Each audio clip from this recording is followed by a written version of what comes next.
आज NDA parliamentary party का मंगल मिलन Tuesday को जो मिलना होता है, आज सब मिला और प्रधानमंत्री जी ने सबको मार्गदर्शन भी दिया है। सबसे पहले आज मंगल मिलन में जो नए राज्यसभा सदस्य चुन के आए हैं उनका भी हमने जिक्र किया, उनको हमने शुभकामनाएं दी कि वो अच्छा काम करे संसद में। आदरणीय नितिन नवीन जी भी भारतीय जनता पार्टी का अध्यक्ष बनने के बाद राज्यसभा सदस्य बनकर के आज पहले बार मीटिंग में भाग लिया। मीटिंग बहुत अच्छी रही। आदरणीय प्रधानमंत्री जी ने कई महत्वपूर्ण मुद्दों पर इस मंगल मिलन में एनडीए पार्लियामेंट्री पार्टी को संबोधित किया, मार्गदर्शन दिया है। सबसे पहले आदरणीय प्रधानमंत्री नरेंद्र मोदी जी ने जो देश ने इस कुछ महीने के अंदर में जो सफलता प्राप्त की है उनके बारे में जानकारी दिया है और कई देशों के साथ फ्री ट्रेड एग्रीमेंट किए हैं, उसका भी प्रधानमंत्री जी ने जानकारी दिया।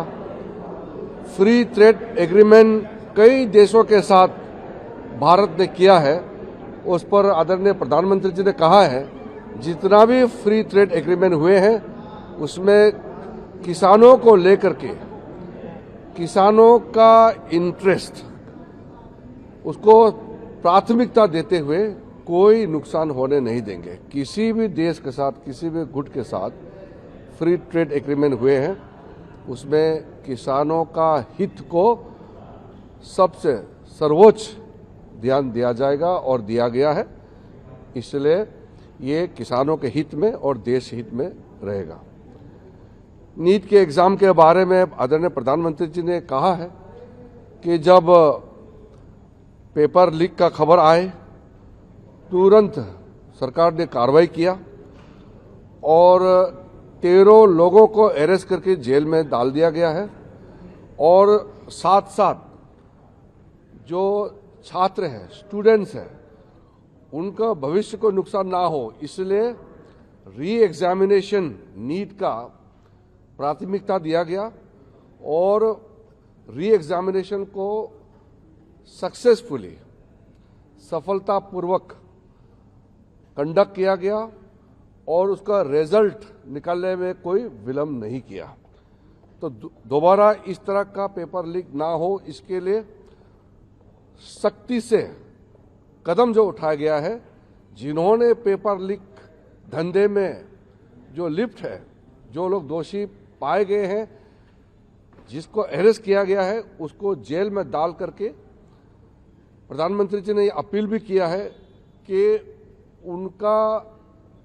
जो सजा है उसको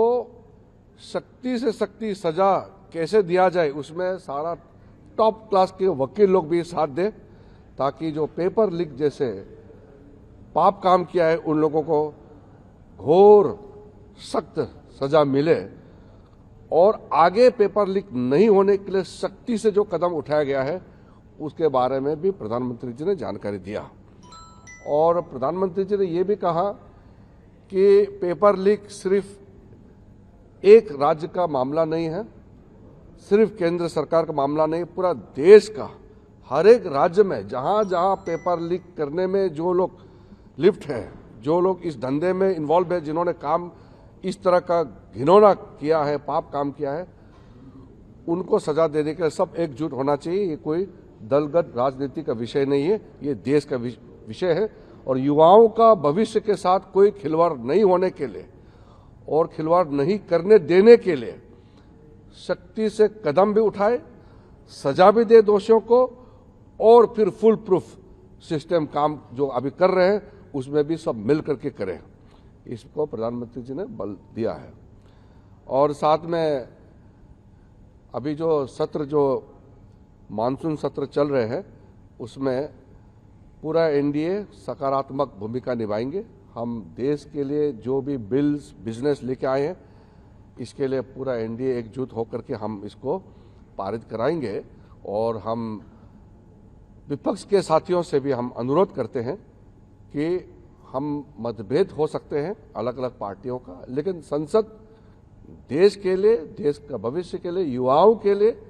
काम करे। और इसके लिए हम संसद के सदस्य चुन के आए हैं, सब मिलकर के काम करें, इसमें बल दिया। धन्यवाद। Sir, did PM speak anything about yesterday's protest? Prime Minister had stated very clearly that all those who were involved in paper leaks, in the recent NEET paper leaks, are arrested. 13 of them are put into jail, and Prime Minister desires that these people should be given most stringent possible punishment. And also Prime Minister stressed that to prevent any future leaks for any examination for any state, we must come together to ensure that no matter these people, this gang, these people who are involved in paper leaks, they should be not only punished, but future leaks should be prevented by all stakeholders coming together for the sake of the youth of our country. The safety, security, and for the future prospect of our youth are our priority. So Prime Minister Modi ji has stressed that the youth of the country will not only be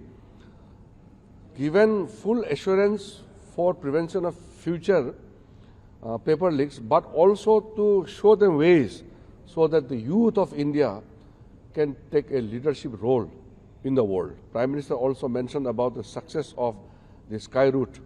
and this is a phenomenon in India. The youth of India are making tremendous success in different fields. So we will